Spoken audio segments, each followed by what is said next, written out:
Ishte dita ime e lindjes.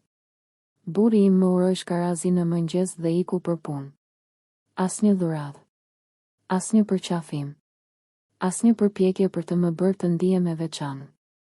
Në darkë, më ftoi në një tavolinë me disa miq të përbashkët, vetëm sa për të mos i rënë në sy. Nuk më pyeti si isha. Nuk më mbajti dorën. Më la të ndihesha vetëm në mes të dhomës, edhe pse ishim mes njerëzve. Shoku i tij më i ngushtë, Redi, më pa me dhëmshuri. Ishte i vetmi që më solli një dhuradhë, një parfum.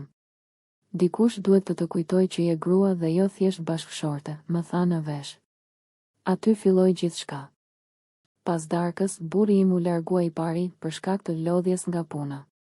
Redi më ofroi të më çonte në shtëpi. Gjatë rrugës, më tha. Do ishte krim të lija këtë natë të përfundonte kështu. Dhe ndaloi makinën pranë një hoteli të vogël, ku zakonisht shkonim për darka biznesi. Ishte e çmendur, e gabuar, por ndihesha si adoleshente. Ai më puthi me pasion, më zhveshi me ngadalë dhe për herë të parë pas shumë kohësh ndjeva ndjesi të vërteta.